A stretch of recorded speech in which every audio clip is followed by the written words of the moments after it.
क्षेत्र में बहुत बड़ा जिनका नाम है, ऐसे माननीय शख्स श्रीमान रविंद्र जैन साहब।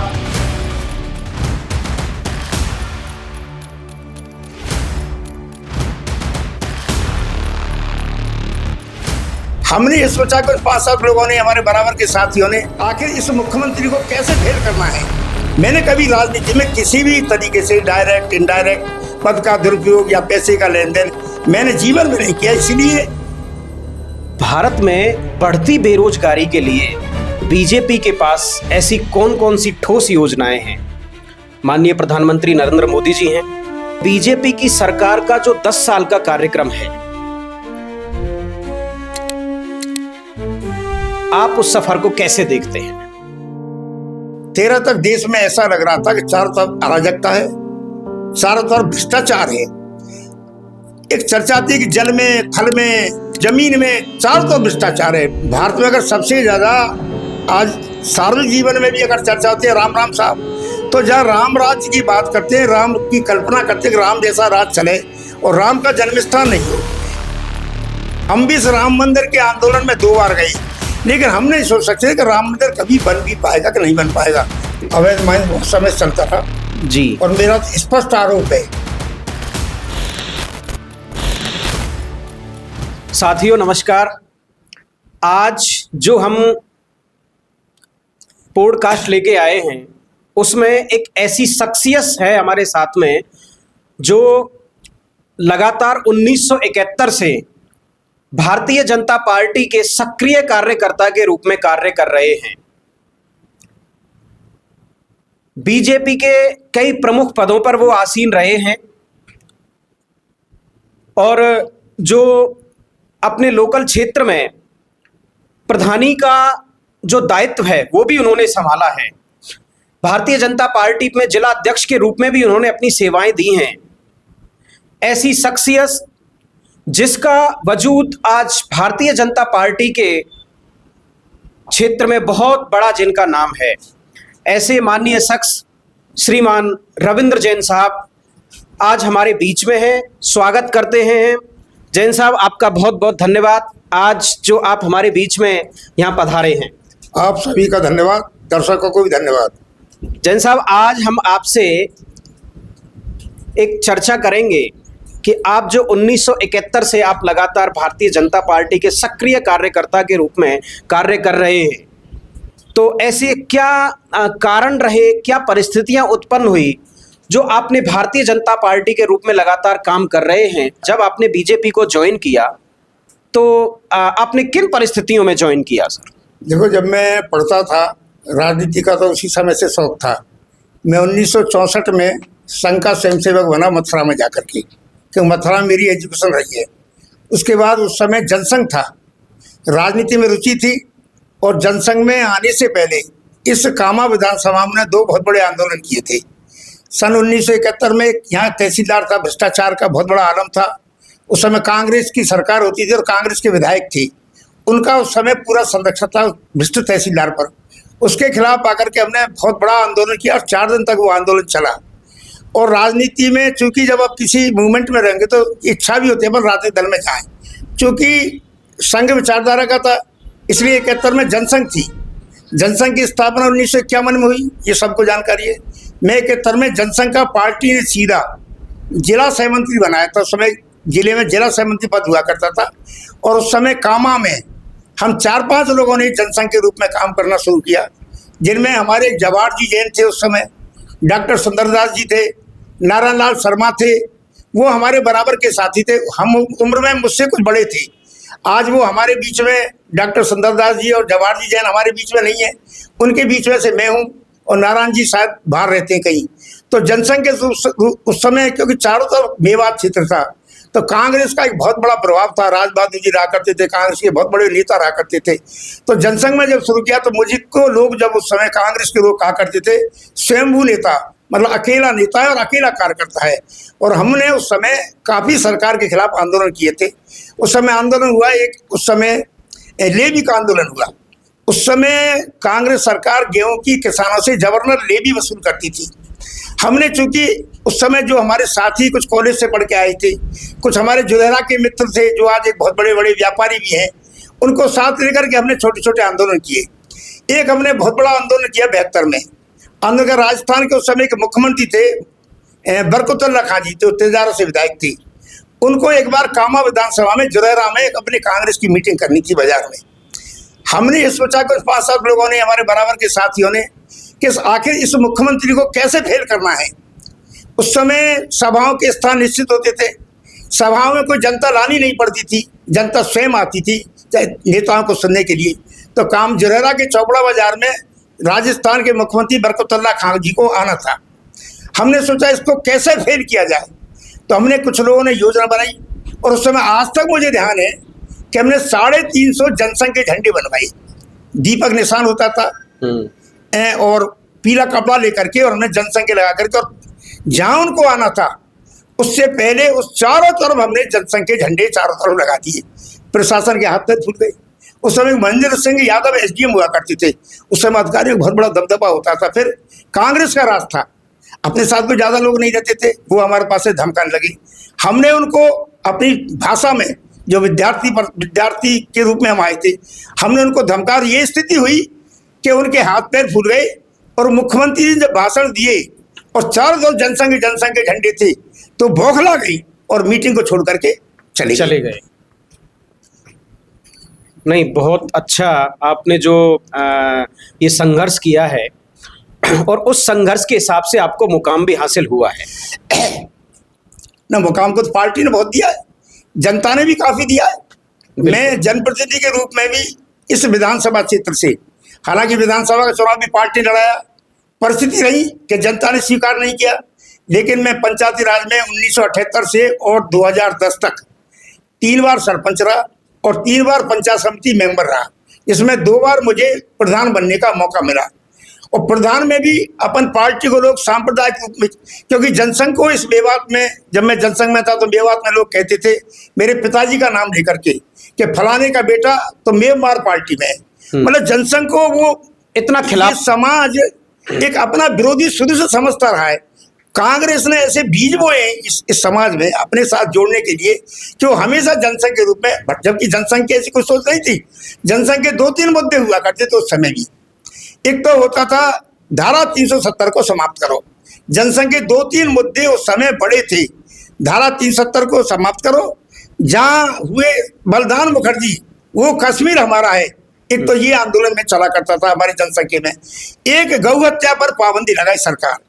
इन 2 मूवमेंटों पे जनसंघ, और भी बहुत से मुद्दे रहे होंगे, लेकिन इन 2 मूवमेंटों पे जनसंघ काम करता था। तो वो ये समझते थे कि ये हमारे विरोधी हैं, और कांग्रेस ने भी एक ऐसा वातावरण बना रखा था कि जनसंघ जाने आपको खा जाएगी। लेकिन मुझे जब मैं प्रधान, क्योंकि मेरा जो गांव है 35% मुस्लिम आबादी का है, और पंचायत समिति का जहाँ क्षेत्र है, उस समय जैसे पंचायत समिति के मेंबर 23 जीत के आते थे, जिनमें एक बार जब प्रधान बना जब 14 मेंबर थे और एक बार 15 मेंबर थे। 14 में मुझे एक बार 4 मत मिले मुस्लिम समाज के प्रधान के चुनाव में, और एक बार तो 2005 में तो जिसकी कल्पना शायद इलाका नहीं करता था, बल्कि ये कहते थे कि कांग्रेस के उम्मीदवार को कैसे हरा पाएगा, क्योंकि कांग्रेस के जो उस समय प्रधान की उम्मीदवार थी बहुत बड़े कद की बेटी थी, जायदा खां थी, जो बाद में मंत्री रही, और उस समय के पिताजी जो तैयब हुसैन थे बहुत बड़े ताकतवर थे, आर्थिक रूप से भी और समाज की ताकतवर थे। मैं जब पंचायत समिति का चुनाव लड़ रहा था, सबको मालूम था उम्मीदवार होगा, तो मैं गाँवों में जब जाता था, दूसरे पंचायत समिति क्षेत्र में जाता था कि कौन जीत के आ रहा है, कौन मेरी मदद करेगा, तो मुझसे प्रश्न करते थे मेवात में बड़े बड़े ताकतवर लोग। स्वाभाविक था भाई, आप चुनाव प्रधान जी इसलिए कहते थे, मैं पहले भी प्रधान रहा था, प्रधान जी आप चुनाव को कैसे जीतोगे, तैयब बहुत पैसा है, और मेव कितने जीत के आएंगे, मैंने कहा मेव 15-14 जीत के आएंगे, फिर कैसे जीतोगे, मैंने कि ऊपर वाला पार लगाएगा। तो मैं कहने वाला हूँ कि मुझको 15 उस समय 15 मुस्लिम वोटों में से 8 मुस्लिम वोट मिले, और मैं ये कह सकता हूँ उनमें से 80% मुस्लिम जो मतदाता था, जो पंचायत प्रतिनिधि था, एक नए पैसे से दागी नहीं था कहीं भी। उन्होंने चूंकि ये सोच करके कि हमारे साथ, मैं पहले प्रधान था, मेरे साथ काम करने का उनका मौका मिला, मैंने ईमानदारी से उनके साथ किया, और जो मेरे बाद में प्रधान बनी जायदा खां जी, उनकी कार्य प्रणाली से, उनकी प्रणाली जो राजनीति में रही वो व्यापार के दृष्टिकोण की से रही, उससे उन्होंने करके कि ये आदमी ईमानदारी से हमारी मदद कर सकता है, उस रूप में चुनाव जीता। और मैंने अपने राजनीतिक जीवन में शायद जैसा लोग कामा विधानसभा में मेरे मित्र जानते हैं, पार्टी के लोग जानते होंगे, आज भी मैंने कभी राजनीति में किसी भी तरीके से डायरेक्ट इनडायरेक्ट पद का दुरुपयोग या पैसे का लेन देन मैंने जीवन में नहीं किया। इसलिए उस समय मेरा लोगों ने साथ दिया और मैंने उनकी जिस विश्वास से साथ दिया उस विश्वास में खरा उतरा और आज भी खरा उतरा। प्रधान जी, आज देश के अंदर बीजेपी की सरकार है, लगभग 10 साल से सरकार है, माननीय प्रधानमंत्री नरेंद्र मोदी जी हैं।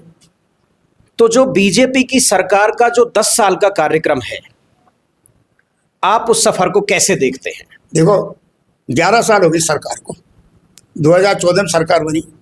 और सरकार से पहले हम भी ये सोचा करते थे कि यार सरकार में पार्टी में कौन नेता होगा।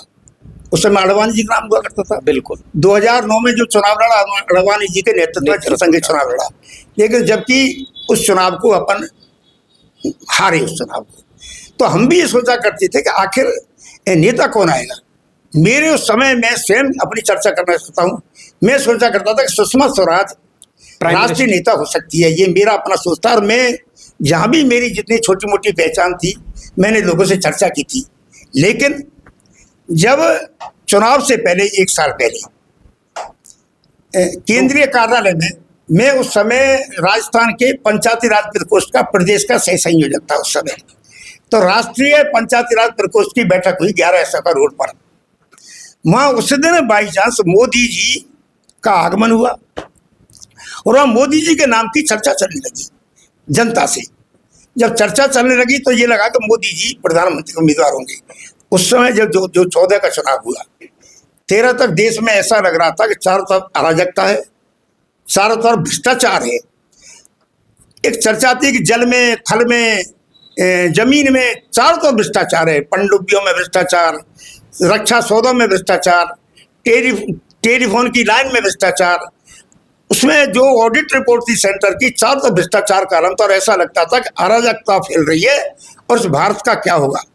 उस समय जो चुनाव था वो कांग्रेस की अराजकता के खिलाफ चुनाव था और जनता ने मोदी जी को नेतृत्व में वो चुनाव जिताया। जब हम चुनावों में जाते थे, जो कभी मोदी जी के नाम को नहीं जाते, जिस गांव में जाते थे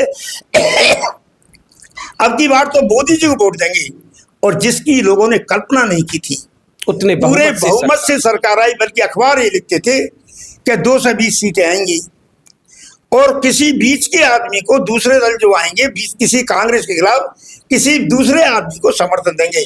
लेकिन पूर्ण बहुमत 272 सीटें तो भारतीय जनता पार्टी की आई और कुछ सहयोगी दलों की आई और इस पर सरकार बनी।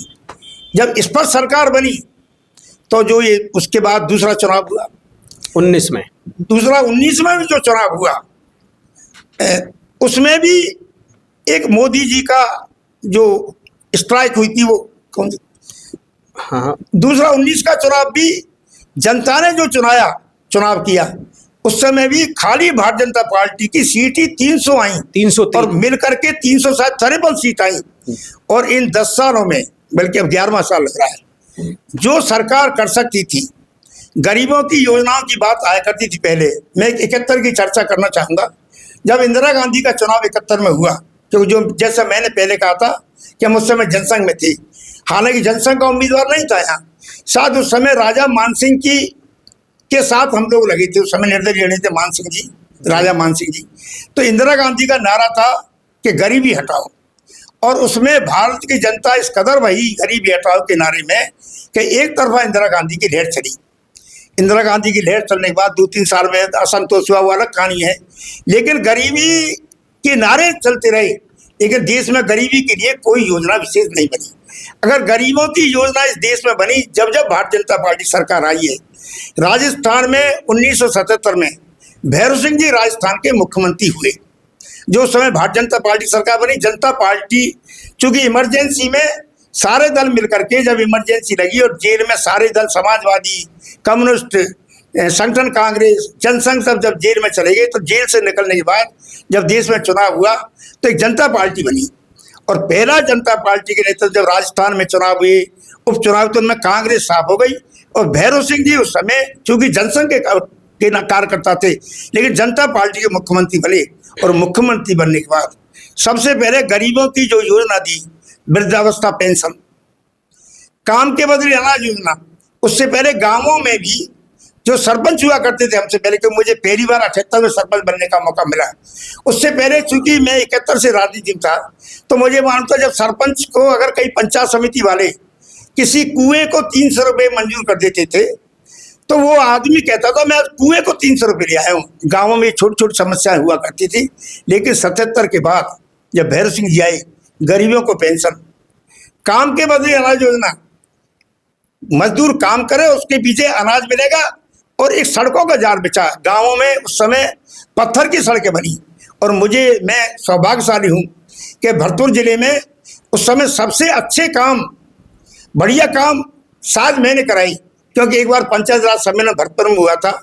उस समय रामकिशन जी एमपी थे, भैरव सिंह जी मुझे पहले से जानते थे, मन की जनसंघ में रहा था और वहाँ जाता रहता था जयपुर। लेकिन भैरव सिंह जी ने उस सभा में ये कहा था कि पंडित रामकिशन जी रविंद्र जैन की बड़ी तारीफ करते हैं, इसने बहुत अच्छे काम किए। तो उस समय भी एक ऐसा पहला मौका था को जो विकास की गति जब आई, जब जनसंघ के या भारतीय जनता पार्टी के कार्यकर्ता मुख्यमंत्री ने। इसी तरह से जब अटल बिहारी वाजपेयी, देश के सरकारें जो कांग्रेस के खिलाफ कई बार बनी, लेकिन वो सरकार कांग्रेस के खिलाफ जो जिनका बेसिकली कांग्रेस के खिलाफ आंदोलन रहा, अटल बिहारी वाजपेयी देश के प्रधानमंत्री बने 3 बार, एक बार 13 दिन के लिए, एक बार 13 माह के लिए, फिर 4.5 साल के लिए। लेकिन उस समय अगर गरीबियों के लिए अगर कोई योजना दी तो अटल बिहारी वाजपेयी दी।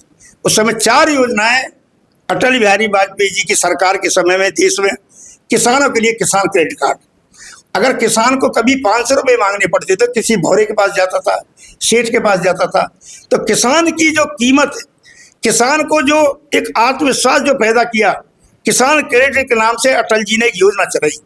और एक योजना प्रधानमंत्री ग्रामीण विकास योजना, उससे पहले आप सबको जो पुराने लोग हैं, जो मेरी जैसी उम्र के हैं या 50-60 साल के, उस समय 25 साल के, उस समय गांवों में ये पोजीशन होती थी कि सड़कें नहीं थी, सड़कों के लिए एमएलए ढोला करते थे, हमें सड़क में रहे। लेकिन उस समय अटल जी ने एक योजना बनाई कि पंचायतों को जोड़ना, गांव से गांव जोड़ना, 1000 की आबादी को जोड़ना, 5000 की आबादी, ऐसी पॉलिसी बनाई और उस पर पेट्रोल या डीजल पर साथ 1 रुपये टैक्स लगाया। उस समय ये जो प्रधानमंत्री अटल जी की योजना थी, उसके बाद सड़कों के जाल बचे। और जो आज किसान की समृद्धि है, आज किसान पे गाड़ी है, किसान पे ट्रैक्टर हैं, किसानों के अच्छे मकान हैं, उनकी ज़मीनों की कीमत बनी। और आज तो किसान की ज़मीन की कीमत इतनी जिसकी सोच नहीं सकते। तो उसको किसानों ने गरीबी ये हटाने के एक आधार थे, किसान क्रेडिट कार्ड है, सड़कों का जाल बिछना है।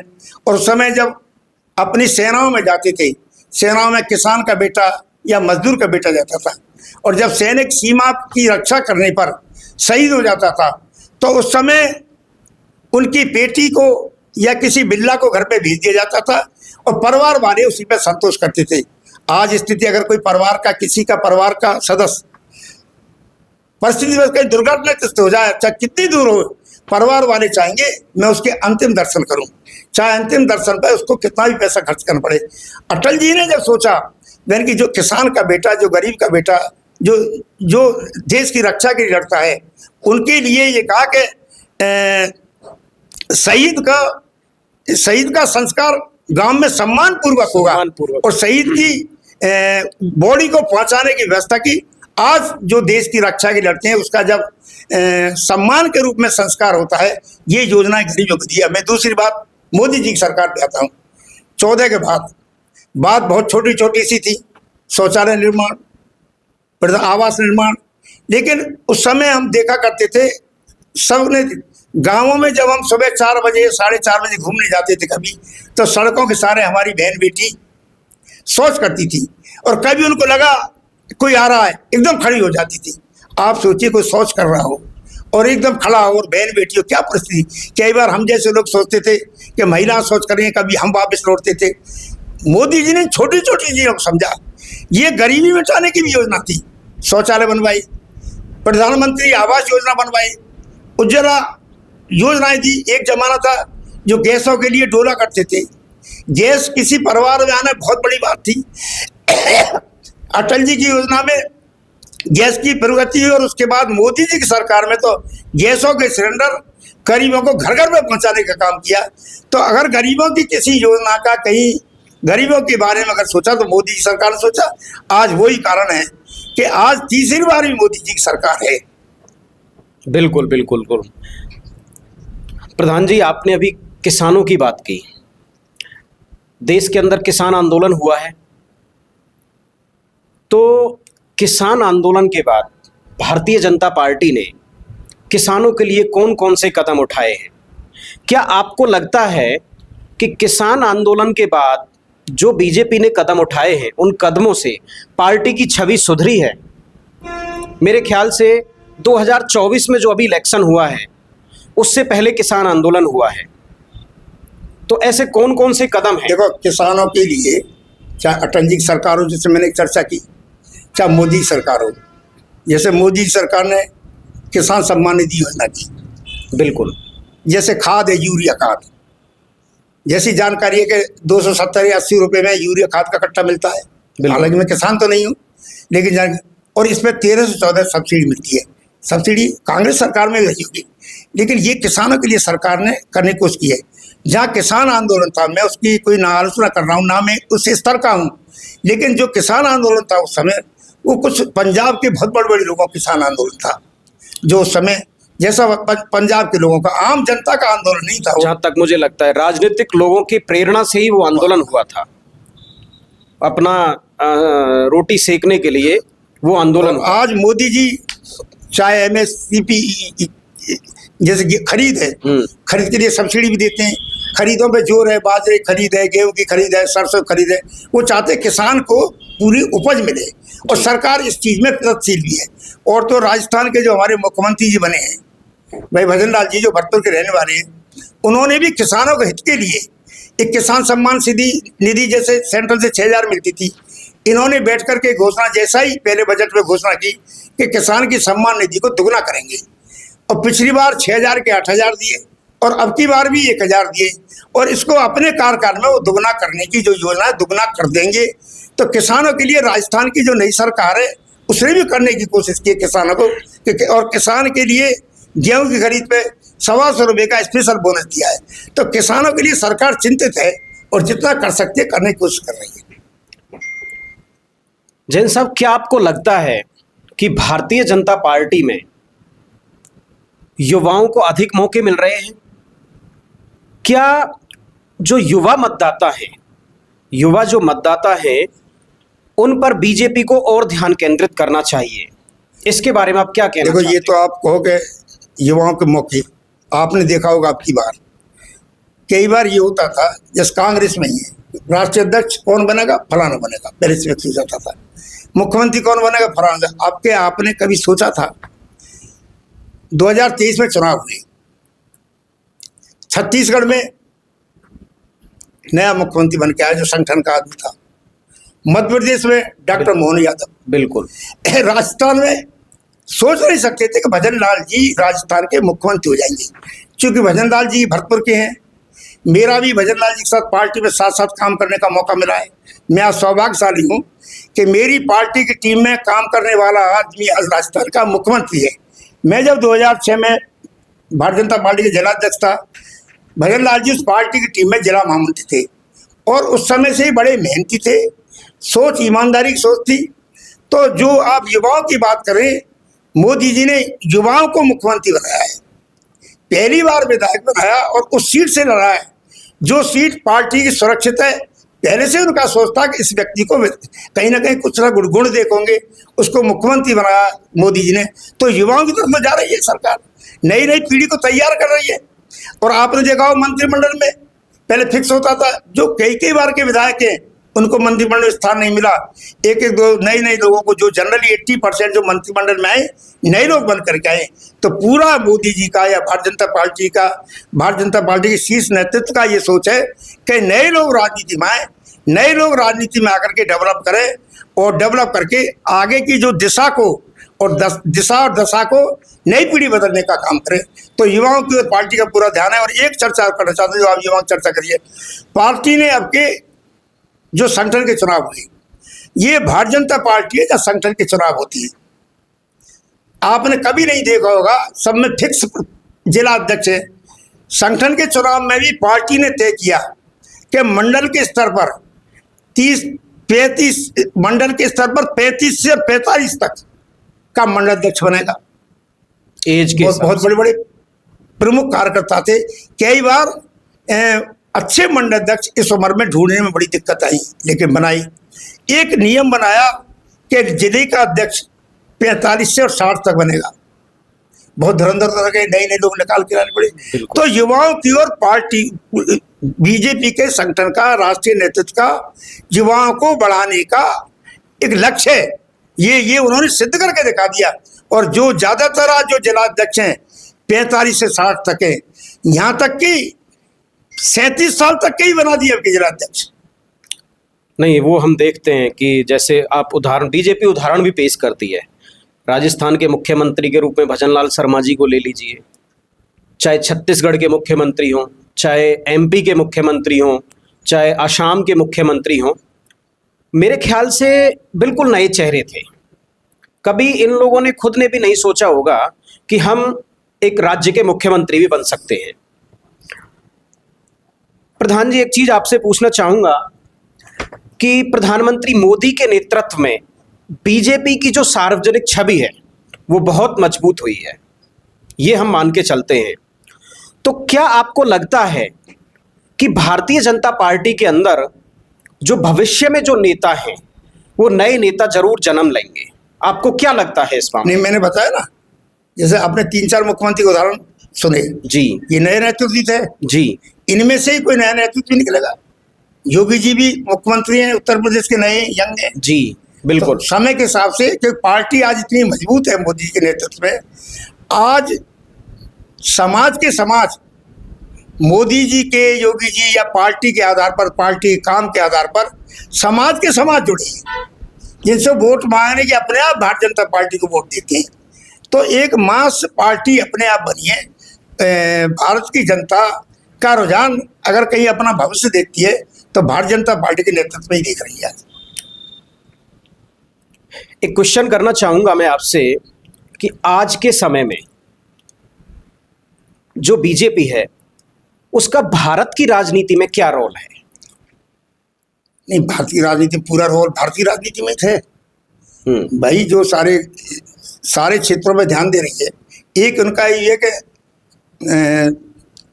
एक जो उनका मेन और है कि भाई अपन जहाँ भारत का विकास कर, जैसे 2047 में विकसित भारत की योजना है, बिल्कुल उनका भारत विकास भी करे, लेकिन हमारी जो सांस्कृतिक अवधारणा है, मूल्य है, वो भी मजबूत हो। क्योंकि हम चाहते हैं, हम जब अपने पूर्वजों को याद करते हैं, बिल्कुल जब उनकी स्मृति को याद करते हैं, तो भारतीय जनता पार्टी 2 चीजों पर काम कर रही है। जहाँ विकसित भारत की ओर काम कर रही है, सारे वर्गों की उत्थान की ओर देख रही है, वहाँ सांस्कृतिक राष्ट्रवाद की भी ओर देख रही है। और सांस्कृतिक राष्ट्रवाद के उदाहरण है आपको राम मंदिर बनना। बिल्कुल, आज हम पूरा भारत राम राज्य की बात करते हैं, राम की बात करते हैं, और राम का स्थान नहीं था भारत में। अगर सबसे ज्यादा आज सार्वजनिक जीवन में भी अगर चर्चा होती है राम राम साहब, तो जहाँ राम राज्य की बात करते हैं, राम की कल्पना करते हैं कि राम जैसा राज चले और राम का जन्म स्थान नहीं हो। लेकिन ये हम बहुत बड़े भाग्यशाली, हम जैसे लोग के जो इस 500 वर्ष से जो संघर्ष चल रहा था, कि हमने अपनी उम्र में जिसकी सोच नहीं सकते थे, हम भी इस राम मंदिर के आंदोलन में 2 बार गए, लेकिन हम नहीं सोच सकते थे कि राम मंदिर कभी बन भी पाएगा कि नहीं बन पाएगा। हम बहुत बड़े सौभाग्यशाली हैं कि जिसके नाम पर भारत की संस्कृति जिंदा है, उनका मंदिर अयोध्या में हमारी उम्र में बना है। बल्कि मैं तो भारत की जनता, उस सभी जनता को भाग्यशाली मानना चाहूंगा जिनके समय में ये आज राम मंदिर बना है। और राम मंदिर के प्रति जो भावना थी, मैं एक छोटी सी बात करना चाहूंगा। मेरा पोता है, वो बार बार मुझे राम मंदिर दिखा के लाओ, राम मंदिर दिखा के लाओ। तो सबको लगता है कि सांस्कृतिक, हमारी जो सांस्कृतिक धरोहरों की भी रक्षा हो, और भारत की जनता हर क्षेत्रों में और कभी मोदी जी ने अगर चिंता करी तो 140 करोड़ लोगों की चिंता करिए कि बिल्कुल। 140 करोड़ों का कैसा विकास हो। जैन साहब, आपने बोला था कि हम भी राम मंदिर के आंदोलन में 2 बार गए, तो थोड़ा सा उसके बारे में बताओगे आप कि किस तरीके से गए, क्या आपको परेशानियां आई, क्या वहां पे आपने दशा देखी, क्या वहां पे संघर्ष देखा? हमने ट्रेनों में गई जी। उनसे कार्यकर्ता गई, जगह जगह लोगों को रोका भी गया, पैदल गई, और हमको तो एक बार में तो लखनऊ में गिरफ्तार कर लिया गया, और एक बार दूसरी बार जब मालूम पड़ी कि 150 किलोमीटर पैदल जाना है, हाँ। 150 किलोमीटर, वहां हम किसी गांव में गए, वहां रोक लिए गए। हालांकि मैं उस स्थान पर नहीं पहुंच पाया क्योंकि बहुत लोगों को जगह जगह कैच कर लिया, लेकिन जगह जगह अवरोध थे उस समय, जगह जगह अवरोध। फिर भी उस समय एक जुनून था, पूरे भारत में एक जुनून था राम मंदिर के प्रति, और राम मंदिर के आंदोलन में ऐसा लग रहा था जैसे पूरा भारत उमड़ आया हो। और हमको जब लखनऊ में रोक लिया, किसी परिवार वाले 3 दिन हमको रखा, ऐसे लोगों की जो फिर हमारे जो कार्यकर्ता थे, मित्र मंडी के लोग थे, जिन जिन परिवार हैं उन परिवारों ने ऐसी इस तरह की सेवा करी और इस तरह की चिंता करी जैसे कोई बहुत बड़े अपने रिश्तेदार की चिंता करते हैं। मैं भी किसी परिवार, मुझे नाम ध्यान नहीं आ रहा उसका, 3 दिन उनके परिवार में रहा, तो उसमें अवरोध आए जगह जगह, और पहुंचने वाले पहुंचे। बिल्कुल सही बात है। प्रधान जी, बीजेपी के शासन में देश में क्या बड़े बदलाव हुए? छोटे बदलावों की बात नहीं कर रहा हूं, बड़े बदलाव क्या क्या हुए हैं, और इन सब में से आपको जो सबसे महत्वपूर्ण बदलाव है वो क्या लगता है? नहीं, एक तो लोगों में राष्ट्र के प्रति भावना जागृत करती है, फिर हमारी जो सांस्कृतिक धरोहर है जिनके बारे में, चाहे वो जैसे मैंने कहा राम मंदिर हो, चाहे बनारस वाला हो, सांस्कृतिक धरोहरों का उत्थान हुआ है। और आज जितने भी बड़े बड़े धार्मिक हमारे आस्था के केंद्र हैं, वहाँ भी एक सरकार के बहुत बड़े बड़े डेवलपमेंट हुए, और लोगों की राष्ट्रवाद के प्रति लोगों की भावना जागृत हुई है। प्रधान जी, भारत में जो बढ़ती बेरोजगारी है, ये तो आप भी मानते हो और आपको मानना पड़ेगा। भारत में बढ़ती बेरोजगारी के लिए जो बीजेपी के पास ऐसी कौन कौन सी ठोस योजनाएं हैं, और आप इसमें क्या कदम उठाने जा रहे हो जिससे रोजगार के अवसर बढ़ाए जा सके? देखो, मेरा इसमें मैं अलग अपनी व्यक्तिगत सोच बता रहा हूँ।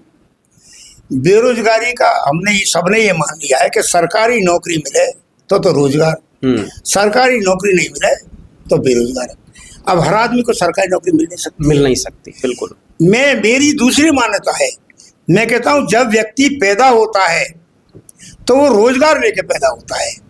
आप इस करोगे अलग बात कर दी कैसे रोजगार लेकर पैदा होता है। मैं कह रहा हूँ किसान के घर में पैदा होता है। किसान कोई ना कोई समय काम करता हुआ होता है, चाहे तो खेती कर रहा है, बिल्कुल, चाहे भैंस और गाय से वो दूध बेच के कर रहा है, चाहे किसी और मजदूरी से कर रहा है, तो रोजगार तो पैदा होते मिल गया। लेकिन हम जब बड़े होते हैं, किसान भी वो भी आज बहुत बड़े उद्योगपति का बेटा भी चाहता है, उद्योगपति भी चाहता है जो 100 नौकरी रख सकता है कि मेरा बेटा सरकारी जॉब में जाए। उसके 2 कारण हैं सरकारी जॉब में, भ्रष्टाचार जी। सरकारी नौकरी में मैं कोई इस मंच के माध्यम से जनरल आलोचना नहीं कर रहा, जनरल कहना चाह रहा हूँ कि आज नौकरी में जाने के बाद जनरली सोचा कि तनख्वाह तो हमें हाजिरी की लेनी है और काम के तो हमें पैसे, में सब पे आरोप नहीं लगा रहा हूँ, पर मैं 70-80% और मैं जो ग्रामीण स्तर पे देखता हूँ नीचे से उस तक सबको देखता हूँ, छोटा कर्मचारी भी चाहता है कि काम के पैसे दूं मैं। तो ये जो सरकारी नौकरी का जो आकर्षण है ये बेरोजगारी पैदा कर रहा है। मैं कहता हूँ किसान का बेटा है या एक दुकानदार, मेरे किसी दुकानदार का अच्छा काम चल रहा है, अच्छी इनकम है, वो भी नहीं चाहता कि मैं दुकान पे बैठूं, वो भी सरकारी नौकरी चाहता है। MA करके आ जाएगा, BEd करके आ जाएगा, नौकरी मिलने नहीं है, फिर समझेगा मैं अपने आप को मैं कुछ भी नहीं हूँ। तो बेरोजगार साहब, बेरोजगारी हर आदमी को सरकारी नौकरी मिल नहीं सकती है, कोई सरकार नहीं दे सकती है, कोई सरकार आ जाओ। अगर मैं एक छोटी बात करना चाहता हूँ, मैं कई बार लोगों से चर्चा भी करता हूँ, कस्बों के सारे जो गाँव हैं, छोटे छोटे गाँव हैं, मैं कह रहा हूँ आज किसान का बेटा, पानी की सुविधा है, छोटी मोटी चारा है, खेती है, घर के मेंबर हैं काम करने वाले, एक व्यक्ति अगर 10 भैंस बांध ले और मेहनत करे और 10 भैंस के मान लो एक भैंस 10 किलो दूध देती है, 100 किलो दूध, 100 किलो दूध को आप ड्रम में भर के कस्बे में दे के आओ 2 घंटे में, बिल्कुल वो आपका 70 रुपए के किलो दूध बिकेगा। बिल्कुल। अब गांव की बेरोजगारी पे आओ, 50 रुपए किलो दूध बेच रहे हैं, 100 रुपए किलो ठंडे को खरीद रहे हैं। बिल्कुल सही बात। गावन में मतलब 20 रुपया की 250 ग्राम की बोतल आती है, बिल्कुल। और 100 रुपए किलो हो गया ना, 50 का दूध पिए और आने वाले रिश्तेदार को 100 रुपए उस पर खर्च करें, दूध पर खर्च नहीं कर रहे। बिल्कुल। तो मेरा जो सोच है, मैं नहीं कह रहा हूं कि वो सबके सामने है, लेकिन जो ये सरकारी नौकरी का जो आकर्षण है ना, ये जब तक कम नहीं होगा, जब तक बेरोजगारी दिखेगी। हर पढ़ा लिखा आदमी रोजगार चाहता है, और उसके पीछे मेरी अपनी सोच है, भ्रष्टाचार मेन कारण है आज की तारीख में। जब देखते हैं कि यार फलाने आदमी ने 6 साल हुए, अरे वाने तो इतने पैसे कमा दिए। मैं देखता हूँ, जैसे मेरे इलाके में माइंस का काम होता है, मैं उदाहरण देना चाहता हूँ सबके बीच में इस चीज को। माइंस का काम है, माइंस में जो सर्वेयर हैं, जो 6-6 साल से सर्वेयर हैं, उनकी 20-20 करोड़ रुपए की प्रॉपर्टी बन गई करप्शन से। बिल्कुल। तो वो आकर्षण दिख रहा है कि 6 साल में 20 करोड़ कमा रही, तो कमा रहा है। हम छोटे छोटे पुलिस के अधिकारियों को देखते हैं, किसी और विभाग को देखते हैं, तो वो जो है वो बेरोजगारी बताई नहीं। मेरा जो स्वयं का मत है कि जब आदमी पैदा होता है, जिस घर में अगर बढ़ई का काम हो रहा है तो बढ़ई का काम कर सकता है। बिल्कुल। सरकारी नौकरी के माने जाना चाहिए। जो आदमी कोई मजदूरी का काम कर रहा है, मजदूरी काम करो। खेती पे काम कर रहा है, खेती पे काम करो। लेकिन उसके पढ़ने के बाद बाप भी समझता है मेरा बेटा जाकर के RAS बने, IAS बने, अरे फलाना एक छोरा इंतजाम करा रही, फलाना छोरा तो 6 साल में इतना को। तो ये बेरोजगारी का मेन कारण है। बेरोजगारी की समस्या सरकारी नौकरी की किसी पे पूर्ति नहीं हो सकती है। लेकिन मैं राजस्थान की सरकार को, भजन लाल जी यशस्वी मुख्यमंत्री को धन्यवाद देना चाहूँगा कि उन्होंने इस युवाओं के बारे में बहुत बड़ा सोच किया है। आप सब पढ़ते रहे, 5 साल से भ्रष्टाचार हुए, पेपर लीक हुए, गरीब का बच्चा पेपर दे के आ रहा है, वो सुधार जल और शाम को मालूम पड़ती पेपर लीक हो गया। कैसे उस गरीब के माँ बाप के, किसी गरीब के बेटे के माँ बाप ने मजदूरी करके मेहनत करके कैसे उसको खर्चा चलाया। लेकिन आपने देखा होगा कि नई सरकार बनने के बाद उन्होंने SIT गठन की, और आज आप देख रहे होंगे बहुत बड़े बड़े अधिकारी जेल में जा रहे हैं, RPSC के मेंबर जेलों में। और आपने देखा होगा, कल परसों पढ़ा होगा कि एक SDM भी डमी कैंडिडेट के रूप में बैठा है, SDM भी जेल में, और फर्जी टीचरों से लगे, उनकी भी जांच हो रही है। और एक भी आदमी अब हिम्मत नहीं कर पाएगा कि पेपर लीक हो। और 1 साल में नौकरियों का वायदा भी किया इन्होंने।